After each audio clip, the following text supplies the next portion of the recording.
Hello everyone, आज हम लोग स्टार्ट करने जा रहे हैं exercise 12.11 of aldehyde ketones and carboxylic acids. Exercise 12.11 में हमें दे रखा है एक ऑर्गेनिक कंपाउंड जिसका मॉलिक्यूलर फार्मूला है C8H16O2। अब इस कंपाउंड को अगर हम लोग हाइड्रोलाइज करते हैं तो हमें मिलता है कार्बोक्सिलिक एसिड एंड अल्कोहल। अब आपको ये तो डेफिनेटली पता होगा, ये आपको डेफिनेटली पता ही होगा। एस्टर्स को जब हम हाइड्रोलाइज करते हैं तो हमें मिलता है कार्बोक्सिलिक एसिड प्लस अल्कोहल। तो ये जो गिवन कंपाउंड है इसको हाइड्रोलाइज करने के बाद भी क्या कार्बोक्सिलिक एसिड और अल्कोहल मिल रहा है, तो ये डेफिनेटली जो कंपाउंड ए है वो एक एस्टर है। सो फॉर एग्जांपल RCOOR, और इसका मैं हाइड्रोलिसिस करता हूँ। H3O पॉजिटिव डालते हैं। H3O पॉजिटिव में क्या है, हाइड्रोलिसिस होगी, वाटर ऐड हो जाएगा। इसके पास से डेल्टा नेगेटिव और कार्बन के पास से डेल्टा पॉजिटिव, तो OH नेगेटिव कहाँ चल जाएगा, RCOO के पास, और ये बनाएगा acid, carboxylic acid plus ROH। और इन्हीं दोनों से हम लोग वहाँ पर एस्टर भी डाल सकते हैं। अगर मैं एक डिहाइड्रेटिंग एजेंट डाल दूँ तो H यहाँ से निकल जाएगा, OH यहाँ से निकल जाएगा, and will get each ester. तो एस्टर को जब भी हाइड्रोलाइज करते हैं तो हमें एसिड और अल्कोहल दोनों ही मिलते हैं। तो यहाँ पे पॉइंट ए में मुझे डेफिनेटली ये समझ में आ रहा है कि ये एक एस्टर है, ये कंपाउंड ए है, और इसको हम लोग हाइड्रोलाइज करते हैं तो हमें मिलता है carboxylic acid B plus alcohol C. तो ये हो गई हमारी first reaction. Let's move to the second one. Second reaction में हमें क्या बोला गया है, हमें बताया गया है कि ऑक्सीडेशन ऑफ कंपाउंड सी, ये जो अल्कोहल है इसका ऑक्सीडेशन करेंगे हम लोग क्रोमिक एसिड से, तो हमें मिल जाएगा बी। सी को हम लोग, सी जो अल्कोहल है इसको मैं ट्रीट करूँगा क्रोमिक एसिड से। क्रोमिक एसिड क्या होता है, CrO3, और ये जो ऑक्सीडेशन होता है ये एसिडिक कंडीशन में होता है, तो ये बन जाएगा कार्बोक्सिलिक एसिड। तो हमें पता है कि स्ट्रॉन्ग ऑक्सीडाइजिंग एजेंट अल्कोहल को एसिड में कन्वर्ट कर देता है, लेकिन इसमें हमें ये भी पता है कि जो कंपाउंड सी है वो कंपाउंड बी में कन्वर्ट हो गया। तो यहाँ से एक इम्पॉर्टेंट इन्फॉर्मेशन हमें पता चल रही है कि ROH, या इसको मैं ऐसे लिखता हूँ RCH2OH। हमें नहीं पता कि कौन सा अल्कोहल है, प्राइमरी भी हो सकता है, सेकेंडरी भी हो सकता है, मैं जस्ट अज्यूम कर रहा हूँ कि ये प्राइमरी है, तो ये हमें ये देगा, ठीक है। अगर अल्कोहल सेकेंडरी होगा तो वो कीटोन देगा, वो एसिड नहीं देगा, तो ये जो अल्कोहल है वो डेफिनेटली प्राइमरी ही होना चाहिए। और ये ऑक्सीडेशन के बाद एसिड दे रहा है तो इनका जो एल्काइल ग्रुप है ना वो सेम होगा, तो नंबर ऑफ कार्बन दोनों के अंदर डेफिनेटली सेम होगी।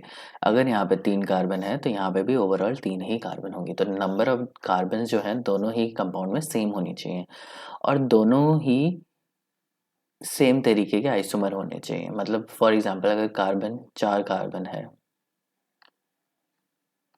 1 2 3 4, तो जो एसिड होगा ना वो भी इसी तरीके का ही होना चाहिए। आई होप ये क्लियर होगा, ठीक है। नेक्स्ट है सी ऑन डिहाइड्रेशन गिव्स ब्यूट 1 इन। अब थर्ड रिएक्शन देखो, थर्ड में कंपाउंड सी है जो अल्कोहल है,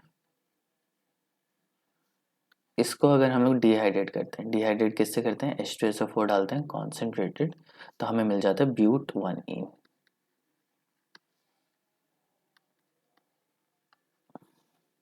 तो यहाँ से हमें समझ में क्या आ रहा है, इट मीन्स, तो हमें यहाँ पे ये समझ में आ रहा है कि अल्कोहल में 4 कार्बन है तभी तो ब्यूट 1 इन दिया होगा, और अगर अल्कोहल में 4 कार्बन है तो एसिड में भी 4 कार्बन होगी। Acid should also contain 4 carbon, ठीक है। फिर ऊपर से हम लोगों ने ये भी आइडेंटिफाई किया था कि अगर इसका स्ट्रक्चर जो भी होगा, अगर इस ग्रुप का जो भी स्ट्रक्चर होगा तो इसका भी स्ट्रक्चर सेम ही होना चाहिए, दोनों ही सेम ही आइसोमर होने चाहिए, क्योंकि सी को ऑक्सीडेशन करने पे हमें बी मिल जाता है। तो इसका मतलब क्या है कि अगर ये स्ट्रेट चेन में है तो मतलब ये होना चाहिए एन ब्यूटाइल CH3 CH2, या तो ये हो सकता है या फिर ये हो सकता है CH3 CH2 CH3OH। इसी तरीके का कंपाउंड होगा, तभी तो यहाँ पे अगर मैं करूँगा तो ये बनेगा। ये बनने के लिए हमारे पास 2 ऑप्शन हो सकते हैं, या तो OH यहाँ पे हो या फिर OH यहाँ पे हो, है ना। इस पे हो या इस पे हो, लेकिन अगर मैं इसका कॉन्सेंट्रेटेड H2SO4 डालता हूँ तो मेरा प्रोडक्ट ये नहीं बनेगा, मेरा प्रोडक्ट तो ये बन जाएगा, बिकॉज अकॉर्डिंग टू सेट्ज़ेफ रूल वो एल्किन ज़्यादा स्टेबल होती है जिससे ज़्यादा सब्स्टिट्यूटेड होती है, बीटा कार्बन में से हाइड्रोजन वहाँ से जाते हैं जहाँ पे हाइड्रोजन कम है, तो ये कंपाउंड नहीं हो सकता क्योंकि ये तो दे देता है ब्यूट 2 इन और हमारा क्या बन रहा है ब्यूट 1 इन बन रहा है, तो ये कौन सा होगा प्राइमरी एल्कोहल होगा, सेकेंडरी एल्कोहल हो नहीं सकता है। ऊपर से सेकेंडरी एल्कोहल अगर हम लोग उसको ऑक्सीडेशन करेंगे तो वो एसिड तो देता ही नहीं है, वो तो प्राइमरी एल्कोहल ही देता है, तो हमारे पास एक ही ऑप्शन बच रहा है यहाँ पे जो कि है ये प्राइमरी एल्कोहल। और ऊपर से देखो जो एस्टर है उसका मॉलिक्यूलर फार्मूला क्या है C8H16O2, अगर मॉलिक्यूलर फार्मूला C8H16O2 है तो 4 कार्बन कार्बोक्सिलिक एसिड में होंगे, 4 कार्बन एल्कोहल में होंगे। तो हमें मेजर जो इम्पोर्टेंट इन्फॉर्मेशन मिली है वो मिली है पार्ट सी से, थर्ड पार्ट से, कि इसमें हमें समझ में आ गया कि कंपाउंड क्या है, एक स्ट्रेट चेन है।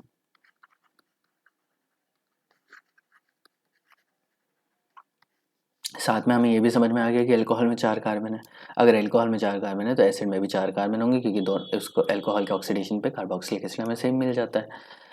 सो ओवरऑल हम लोग बोलेंगे कि हमारा कंपाउंड किस तरीके से होगा, हमारा कंपाउंड ये होगा CH3 CH2 CH2 CO O CH2 CH2 CH3, यही हो सकते हैं।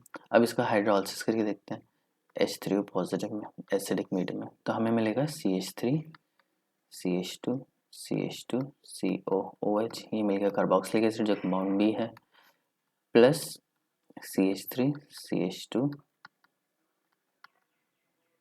OH, ये मिल गया हमें कंपाउंड सी जो कि है एक अल्कोहल। तो हमारी फर्स्ट रिएक्शन तो ये हो गई कि हाइड्रोलिसिस के बाद हमें एक एसिड और अल्कोहल मिलता है, तो बॉन्ड कहाँ से टूटेगा, यहाँ से टूटेगा, यहाँ पे H ऐड होगा और यहाँ पे क्या ऐड हो जाएगा OH। अब सेकेंड रिएक्शन में हमें दिया था कि जो एसिड है सॉरी अल्कोहल है कंपाउंड सी,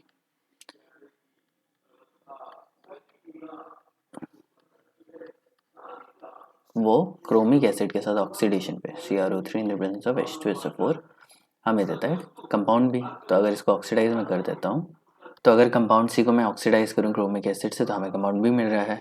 अब देखिए ये बी कंपाउंड और ये बी कंपाउंड सेम ही है, तो अल्कोहल तो यही होना चाहिए।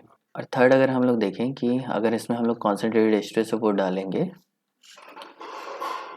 कॉन्ग H2SO4 तो डिहाइड्रेशन हो जाएगी, और डिहाइड्रेशन होगी तो OH यहाँ से जाएगा और H यहाँ से जाएगा, so we'll get CH3 CH2 CH double bond CH2, ये हमारे ब्यूट 1 इन मिल गया।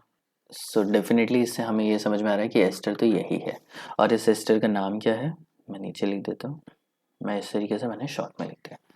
अब एस्टर का जो नॉमेनक्लेचर है वो हम लोग कैसे करते हैं, जैसे हम लोग बोलते हैं इथाइल इथेनोएट, जो आगे वाला जो एल्काइल ग्रुप होता है ना पहले उसको लिखते हैं, तो ये है ब्यूटाइल और ये 4 कार्बन है और ये एसिड का पार्ट है तो इसको हो जाएगा ब्यूटेनोएट, तो इसका नाम है ब्यूटाइल ब्यूटेनोएट, और यही कंपाउंड है जिसका मॉलिक्यूलर फॉर्मूला C8H16O2 है। ठीक है, बहुत ही सिंपल क्वेश्चंस होते हैं ये, अगर आपको इन्फॉर्मेशन निकालना आता हो, इसके लिए आपको सारी रिएक्शन अच्छे से पता होनी चाहिए।